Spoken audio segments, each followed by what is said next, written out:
बिस्मिल्लाहिर्रहमानिर्रहीम। अस्सलाम वालेकुम। सेकेंड ईयर के हाल चाल है आप लोगों की। उम्मीद है आप लोग खैरियत से होंगे और आप लोगों का दिन, आप लोगों की स्टडी बहुत अच्छी जा रही होगी और दुआ गो भी होंगे मुल्क के हालात अच्छे होने के लिए। आज हमारा खुशकिस्मती से चैप्टर नंबर 7 जो है वो हमने प्रीवियस लेक्चर में ख़त्म कर लिया था, तो आज हम चैप्टर नंबर 8 स्टार्ट करने लगे हैं। Chapter number 8 is about aliphatic hydrocarbons. हमने जब क्लासिफिकेशन ऑफ हाइड्रोकार्बन्स पढ़ी थी उसमें हमने सबसे पहले कहा कि हमारे पास हाइड्रोकार्बन्स जो 2 टाइप्स के होते हैं, एक एलिफेटिक और एक साइक्लिक। ठीक है, एलिफेटिक हम स्टार्ट करने लगे। एलिफेटिक की हमारे पास 3 क्लासेस होती हैं जो हमने इस चैप्टर में पढ़नी है। अल्कीन्स और अल्काइंस। ठीक है, ये हमारे पास 3 कैटेगरीज हैं एलिफेटिक हाइड्रोकार्बन्स की, जिसको हमने इस चैप्टर में स्टडी करना है। पहले इसकी प्रिपरेशन पढ़ेंगे, फिर रिएक्शन। अल्कीन्स की प्रिपरेशन, रिएक्शन। अल्काइंस की प्रिपरेशन, रिएक्शन। लेकिन उससे पहले हमने इनकी नॉमेनक्लेचर पढ़नी है।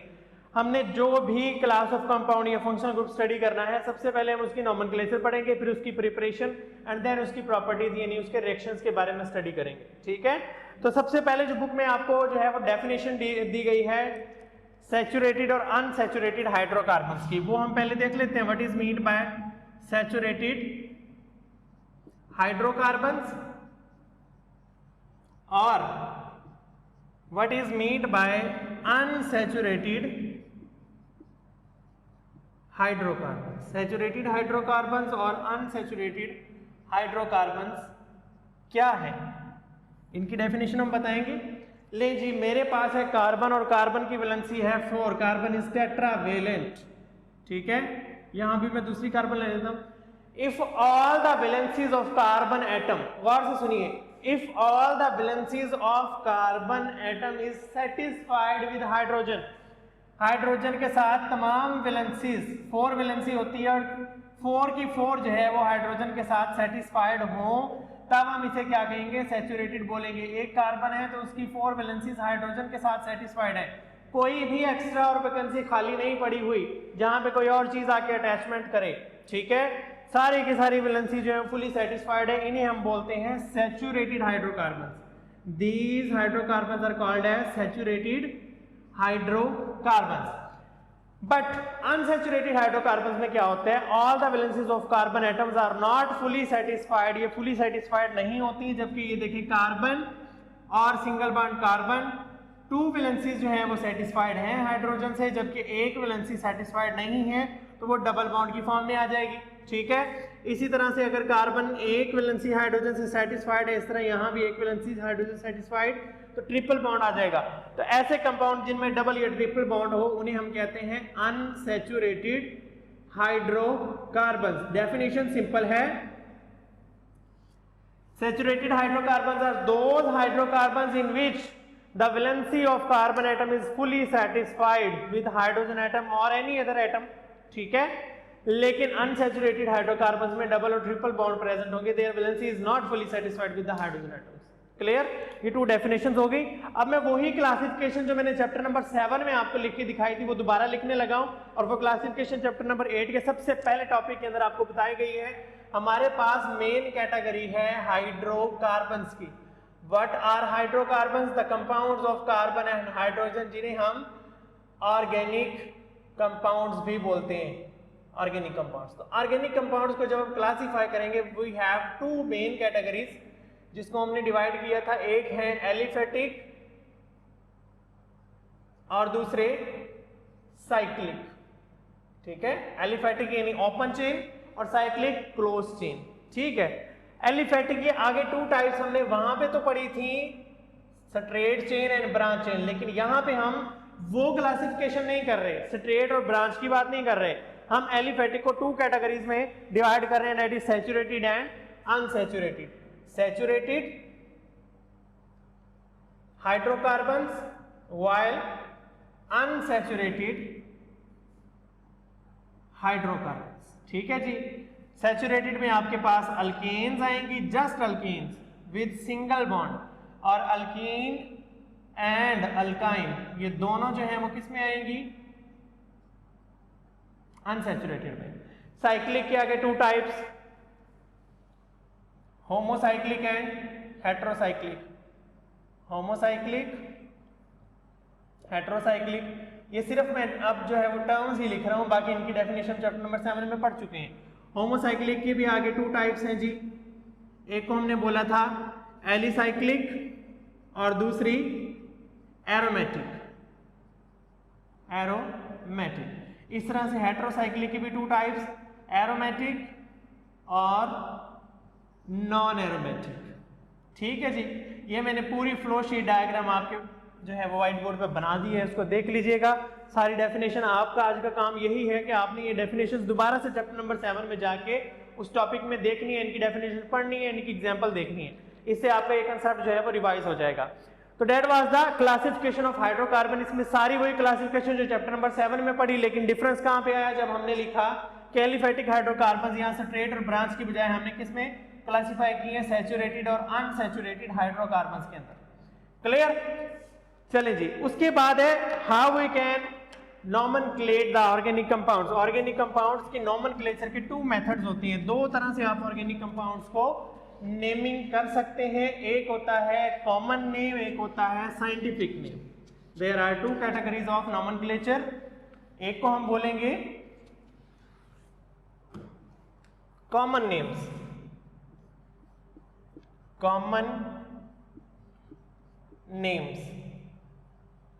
दूसरे होंगे हमारे पास साइंटिफिक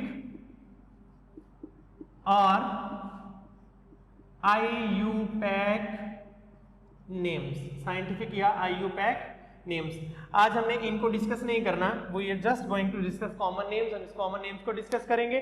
तो बेटा कॉमन नेम्स को डिस्कस करते हुए पहले कॉमन नेम्स बता दूं कि होते क्या हैं। बेटा आपका कोई भी नेम है जो स्पेसिफिक पेट, आपका कंप्लीट नेम जिसमें आपके फादर का नेम और आपका अपना नेम आता है। जैसे मेरा नेम है मोहम्मद सफदर बिलाल, ठीक है, मोहम्मद सफदर मेरा अपना नेम है और बिलाल जो है वो मेरे फादर का नेम है।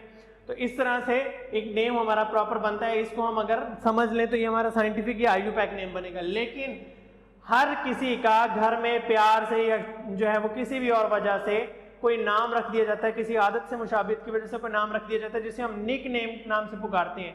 ये कॉमन नेम होता है जो उसको उसके घर में पुकारा जाता है या दोस्तों में पुकारा जाता है, ठीक है, तो उसको कॉमन नेम बोलते हैं। इस तरह हर कंपाउंड जो डिस्कवर किया जाता है उसका उस इलाके की मुनासबत से एक कॉमन नेम रख दिया जाता है। और साइंटिफिक वो होता है जो IUPAC, international union of pure and applied chemistry, ये ऑर्गेनाइजेशन है केमिस्ट्री की, जो वो नाम रखेगी पूरी दुनिया में वही नाम चलेगा, उसको हम साइंटिफिक या आईयूपैक नेम बोलेंगे।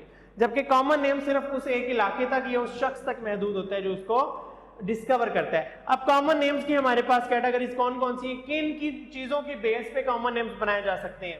Common names can be based या depend upon the name of scientist. Scientist की जो है वो नेम के ऊपर भी कॉमन नेम हो सकता है। दूसरा may be on the taste, उसका टेस्ट कैसा है, वो मीठा है, कड़वा है, तुरश है, खट्टा है, किस तरह का। उसके बाद थर्ड नंबर पे हमारे पास ये है जी ओरिजिन, कहां से डिस्कवर हुआ, ये चीजें हैं ओरिजिन, टेस्ट, साइंटिस्ट। इस बेस पे हम किसी भी चीज का कॉमन नेम रखते हैं। अब इसकी मैं डिफरेंट आपको एग्जांपल देता हूं। हमारे पास है जी फॉर्मिक एसिड। फॉर्मिक एसिड क्या है फार्मूला फॉर्मिक एसिड का, HC डबल बॉन्ड OH, एक कार्बन वाला कार्बोक्सिलिक एसिड, इसको बोलते हैं फॉर्मिक एसिड। कैसे ये फॉर्मिक एसिड इसका नाम पड़ा, इसका साइंटिफिक नेम है methanoic acid. Scientific IUPAC name is methanoic acid but common name is formic acid.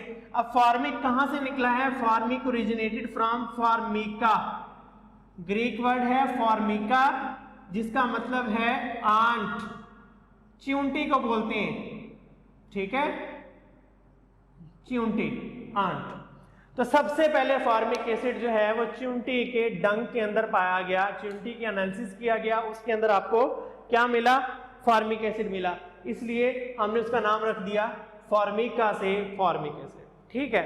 उसके बाद CH3 C double bond OH, ये आपने फर्स्ट ईयर की बुक में भी ये फॉर्मूला पढ़ा। इस कंपाउंड का नाम है एसिटिक एसिड। एसिटिक एसिड, वैसे इसका नाम होता है जी एथानोइक एसिड। ये साइंटिफिक नेम है ethanoic acid, but common name में इसको एसिटिक एसिड बोलते हैं। और ये निकला कहां से है, वर्ड है एसीटम। एसीटम, एसीटम का मतलब होता है विनेगर, सिरका। सिरके के अंदर ये एसिड प्रेजेंट होता है, इस वजह से हमने इसको एसीटम से एसिटिक एसिड बोल दिया, ठीक है। उसके अलावा butyric acid, butyric acid 4 carbon वाला carboxylic acid, CH3 CH2 CH2 COOH, butyric acid. अब ये कहां से निकला, butyrum, butyrum, Greek word butyrum which means butter, मक्खन के अंदर ये मौजूद होता है, इसलिए इसका ब्यूटायरम से ब्यूटायरिक एसिड बन गया। तो ये सारे थे ओरिजिन की बेस पे कहां से ये निकल रहे हैं। उसके बाद टेस्ट की एग्जांपल देख लें, मैं टेस्ट की आपको एग्जांपल देता हूं।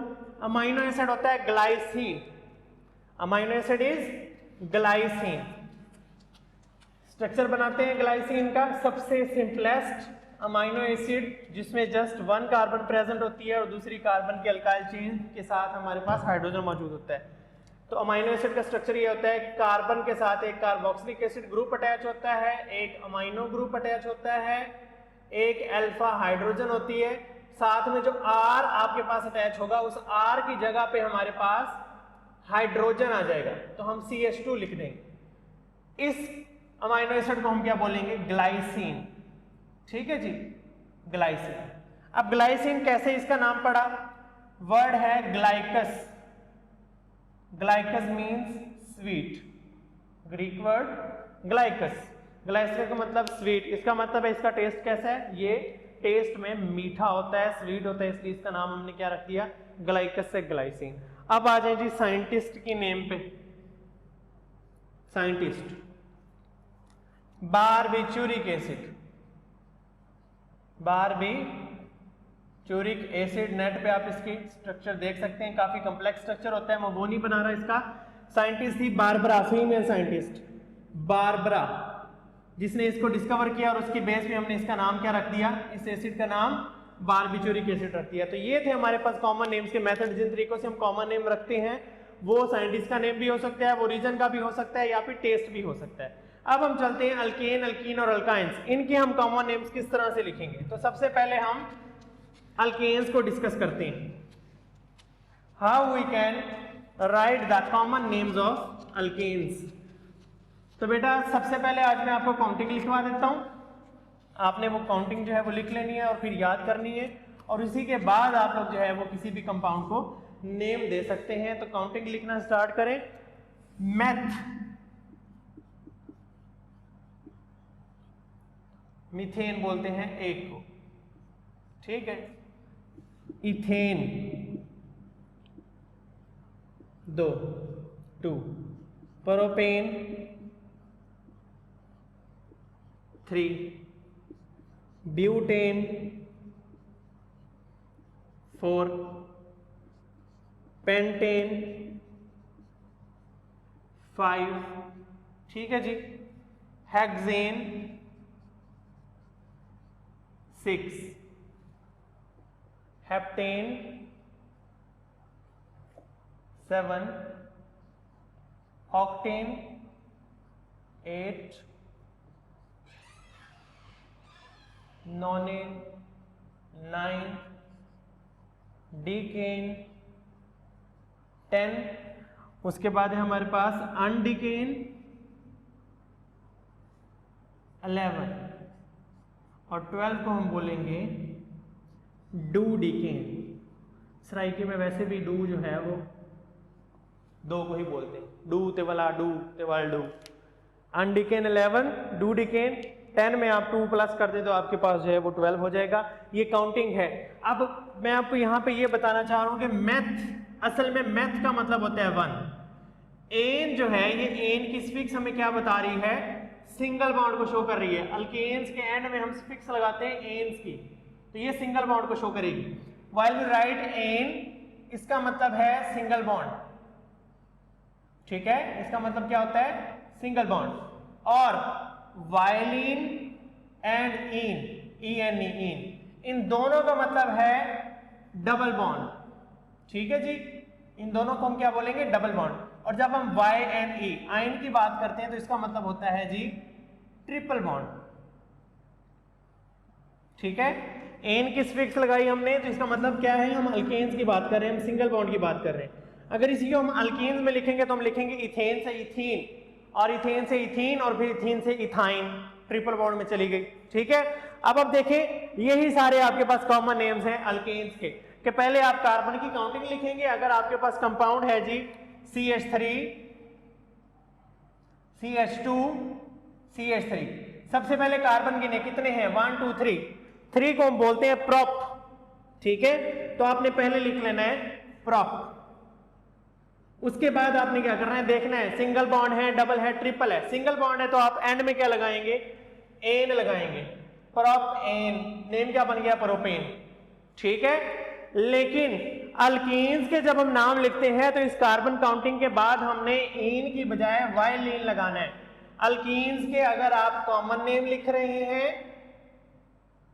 तो आप वाइलिन लगाएंगे, अगर आप आईयूपैक नेम लिख रहे हैं तो फिर आप एन लगाएंगे। अल्कीन्स में ये डिफरेंस होता है, ENE की स्फिक्स लगाते हैं अल्कीन्स में, आईयूपैक नेम लिखते हुए YLENE वाइलिन, ये कॉमन में। यानी अगर आप बात कर रहे हैं CH2 double bond CH2 2 carbon वाली, 2 कार्बन को एथ बोलेंगे और एथ के बाद आप लगाएंगे YLENE इथाइलिन, जबकि इसका साइंटिफिक नेम बनेगा इथीन। इसी तरह से CH3 CH double bond CH2 propylene, ठीक है। और जब हम अल्काइंस का नेम लिखेंगे CH ट्रिपल बॉन्ड CH, अब ये स्पेसिफिक अल्काइन है, इसका नाम आपने याद रखना है, इसको कॉमन नेम में कहते हैं एसिटाइलिन, 2 कार्बन एसिड से, और वायलिन स्पेसिफिक है सिर्फ इस एसिटाइलिन से। अब यहाँ पे वायलिन से आपने जो है वो कंफ्यूज नहीं हो जाना कि ये डबल बॉन्ड की वायलिन, हमने तो वायलिन डबल बॉन्ड के लिए लगाया था, फिर यहाँ पे क्या कर रहा है। तो ये जस्ट स्पेसिफिक है, जो चीज स्पेसिफिक कर दी जाती है उसको नहीं छाड़ा जाता। इसका नेम इथाइलिन है जबकि ये एसिटाइलिन है। एसिटाइलिन और इथाइलिन में फर्क है, इथाइलिन अल्कीन्स यानी डबल बॉन्ड को बोलते हैं और एसिटाइलिन ट्रिपल बॉन्ड को बोलते हैं। इसके अलावा जितने भी ट्रिपल बॉन्ड के कंपाउंड है उनके आखिर में आप YNE लगाएंगे, जैसा कि CH ट्रिपल बॉन्ड C और यहाँ पे CH3, इसको हम बोलेंगे प्रोप और एंड में YNE प्रोपाइन। इसी तरह से CH3 C triple bond C CH3, इसको हम बोलेंगे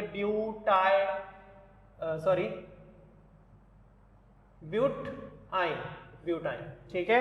और जब हम साइंटिफिक नेम जो है हम मेंशन करते हैं फिर हम नंबरिंग भी दे देते हैं, लेकिन अभी हम फिलहाल कॉमन की बात कर रहे थे। तो ये सारा आज का टॉपिक था अबाउट द कॉमन नोमेनक्लेचर। कल के हम टॉपिक में जो हम नेक्स्ट लेक्चर जो है वो डिस्कस करेंगे वो होगा आईयूपैक साइंटिफिक नोमेनक्लेचर के बारे में, तो हम फिर बकायदा उसका कल से आगाज करेंगे। आई थिंक आज के लिए इतना काफी है, इसको अच्छी तरीके से देख लीजिएगा। ये कॉमन नेम्स के रूल्स वगैरह जो है ये आपको एग्जाम्स में शॉर्ट क्वेश्चन में कोई कंपाउंड दे दिया जाएगा, आपने स्ट्रक्चर बनाना है, स्ट्रक्चर दे दिया जाएगा, आपने कंपाउंड का नाम लिखना है, बस इतना क्वेश्चन होगा। लॉन्ग क्वेश्चन में ये नहीं आते, तो इसको अच्छे तरीके से देख लीजिएगा। कोई किसी चीज का क्वेश्चन हो तो जरूर पूछिएगा।